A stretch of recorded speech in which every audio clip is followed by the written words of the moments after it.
अस्सलाम वालेकुम जी, मेरा नाम हमाला ख़ान है। आज हम जिस टॉपिक पे बात करना चाहते हैं, बहुत सारे ज़ियाबतीस के मरीज़ इस बात से कंसर्न रहते हैं कि क्या ज़ियाबतीस के साथ वो दिल की बीमारियों का शिकार हो सकते हैं या नहीं, और बहुत सारी इसकी रेशो में इजाफा हो रहा है या नहीं हो रहा। तो इसके लिए आज हम जानेंगे और हम डॉक्टर साहब से इस बारे में भी जानेंगे कि क्या एक ज़ियाबतीस का मरीज़ अपनी लाइफस्टाइल में मॉडिफिकेशंस करे जिससे वो अपनी ज़िंदगी में दिल के अमराज से बच सके। इसके लिए आज हम बात करेंगे प्रोफेसर डॉक्टर ज़ुबैर अकरम से। ये एक कार्डियोलॉजिस्ट भी हैं, तो आइए इनसे जानते हैं। अस्सलाम वालेकुम।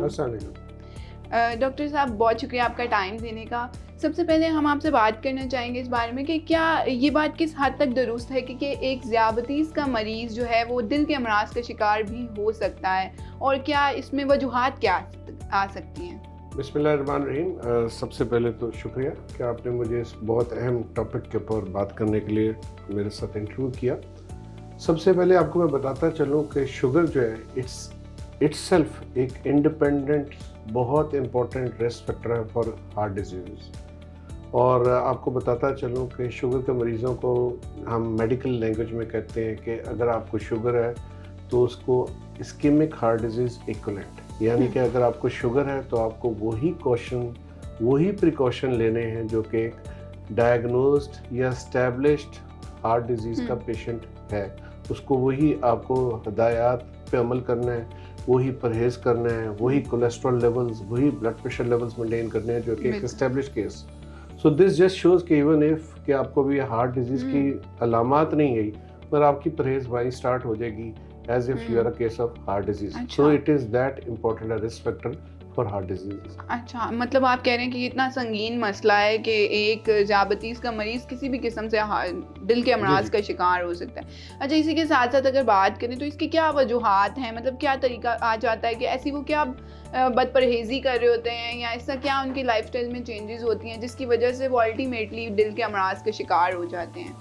इसमें शुगर के मरीज जो है दो किस्म के होते हैं। एक यंग डायबिटिक्स होते हैं जिनको इंसुलिन डिपेंडेंट डायबिटिक्स कहते हैं। वो यंग एज में आ जाते हैं, जेनेटिक उसकी वजूहात हैं और उसमें जो है family tendency is one of the thing, और फैमिलीज में यूजुअली रन करता है। दूसरी मैच्योरिटी ऑनसेट डायबिटीज़ है जो कि उसमें भी खानदानी एलिमेंट तो है, बट उसके अलावा भी बहुत से इश्यूज है जो कि मैच्योरिटी ऑनसेट डायबिटीज की वजह बनती है। खास तौर पे अब हम कहते हैं कि इस वक्त जो रेशो है शुगर के मरीजों की पाकिस्तानी पॉपुलेशन में इट्स अबाउट 10 से 11% और एस्टेब्लिश्ड है। और अगर हम इम्पेयर्ड ग्लूकोज टॉलरेंस की बात करें तकरीबन ये 16 से 17% जो है ये इंसिडेंस जो है ये जा रहा है। अब शुगर के मरीज जो है वो it's not a disease by itself. Sugar जो है बहुत सी आपके बॉडी के मैकेनिज्म्स, बहुत से सिस्टम्स को अफेक्ट करती है जो अल्टीमेटली कन्वर्ट करती है टुवर्ड्स अ हार्ट डिजीज। सबसे इम्पोर्टेंट तो जो है कोलेस्ट्रॉल। शुगर के साथ इंसान का कोलेस्ट्रॉल जो है वो बढ़ता है और उसके साथ ना सिर्फ कोलेस्ट्रॉल बल्कि ट्राइग्लिसराइड्स बढ़ते हैं और एचडीएल कोलेस्ट्रॉल जो है लो होता है। That is one of the reasons. दूसरी हाइपरग्लाइसीमिया, यानी कि शुगर की ज्यादती बजाते खुद एक हार्ट डिजीज की पॉजिटिव रीजन है कि जिससे कि हार्ट डिजीज हो जाता है।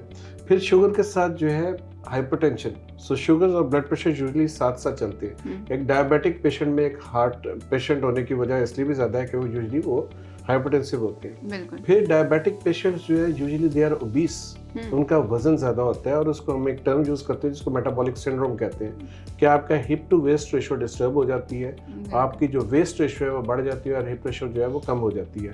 और ये बजाते खुद एक रिस्क फैक्टर है फॉर हार्ट डिजीज जिसको कि एंजाइना या हार्ट अटैक हो सकता है।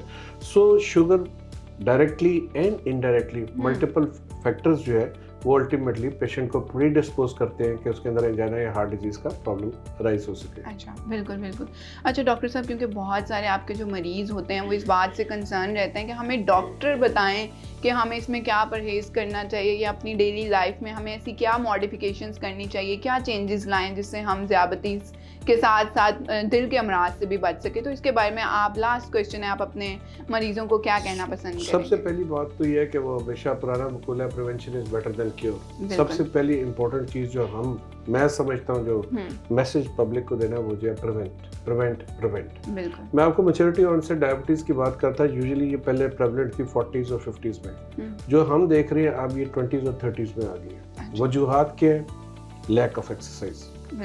आपको पता है पहले प्लेग्राउंड्स होते थे, लोग साइकिलिंग करते थे, they were fond of exercises, but आजकल प्लेग्राउंड्स नहीं है, schools they are without playgrounds, cycling खत्म, चलना फिरना मोबिलिटी खत्म। So this is one of the very important risk factor, और हमें सबसे पहले ये करना है, एक्सरसाइज करनी है। दूसरा ओबेसिटी, हमारी यंग एज ग्रुप जो है जंक फूड लेके और वजन बढ़ा के they are getting predispose to diabetes, और उनका वजन जो है बढ़ने से बजाते खुद, अगर डायबिटीज 40s में आनी थी तो अब 30s में आ रही है। सो हमें अपनी जो है वेट कंट्रोल करना है। तीसरी चीज जो है वो हमारी जो है वो हिप टू वेस्ट रेशो जो है उसको हमने चेक करना है। और एक बड़ा इंपॉर्टेंट सी चीज़ है, हम कहते हैं कि अगर आपने अपना risk factor of diabetes and heart disease रोकना है तो फिर उसके लिए सबसे इम्पोर्टेंट है कि आप अपनी जो है वेस्ट जो है उसको बाकायदगी से चेक करें। सो जो आइडियल वेस्ट है, हम कहते हैं जस्ट इंची टेप के, इंची टेप के साथ आप चेक करें। फीमेल्स के लिए the ideal waist is 30 which is 90 centimetres, और मेल्स के लिए 35। सो कोशिश करें कि आप 35 इन मेल्स एंड 30 से ऊपर ना जाएं। But if you are above 40 तो फिर तो आप डेफिनेटली ओबीस हैं। सो आप अपना वज़न घटाना है, आपकी वेस्ट लाइन जो है घटनी चाहिए, एक्सरसाइज करनी चाहिए। उसके बाद डाइट में आपको जंक फूड अवॉइड करना है, आपको सिरप पाए, मगज़, जोजरी, इस किस्म की जो हैवी जो जो सैचुरेटेड फैट्स हैं उनको आपको अवॉइड करना है। And you should revert to Mediterranean diet, और जिसके अंदर lot of fruits, a lot of salads, mix of fruit salads, और ये जो है आपको चिकनाई वाली चीज़ों का परहेज करना चाहिए। अगर ये सब कुछ कर लेंगे, अच्छी एक्सरसाइज होगी, वेट कंट्रोल होगा, उसके बाद आपकी डाइटरी अच्छी होगी चीज़, तो फिर उसमें शुगर का भी इम्कान आपका कम है, और अगर होनी भी है तो लेटर एज में होगी। और obviously same is about the heart disease भी जो है आपकी कम होगी। इवन इफ अगर आप डायबिटिक पेशेंट हैं भी तो एक अच्छा शुगर का कंट्रोल कर लें, और इन चीज़ों पे अमल आप कर लें, और अच्छा कोलेस्ट्रॉल कर लें, गुड ब्लड प्रेशर कंट्रोल, तो इंशाल्लाह ताला डिस्पाइट बीइंग अ डायबिटिक आपके हार्ट डिजीज होने का इम्कान कम है, और अगर हो भी जाए तो उसका कोई उसके कॉम्प्लिकेशन होने का इम्कान भी बहुत कम है। So prevention is the best thing to go at. बाकी तो ट्रीटमेंट आपका फिजिशियन आपको गाइड करता रहेगा। फलों की जो बात हो रही थी वो प्रिवेंशन में थी डायबिटीज की, बट अगर आप डायबिटिक हैं तो फिर ऑब्वियसली आपने फल नहीं खाने, उस पर सिर्फ लिमिटेड से फल है जिसपे अमरूद, सेब या आड़ू या पपीता, that's it. But for prevention of diabetes जो है उसमें मैंने कहा था कि Mediterranean food and fruits and vegetables ज़्यादा लें, ताकि आपकी डाइट जो है बैलेंस्ड हो, मेडिटेरेनियन स्टाइल हो, शुगर ना हो। But if you are diabetic तो यू हैव टू कंसल्ट डायबिटिशियन। Thank you.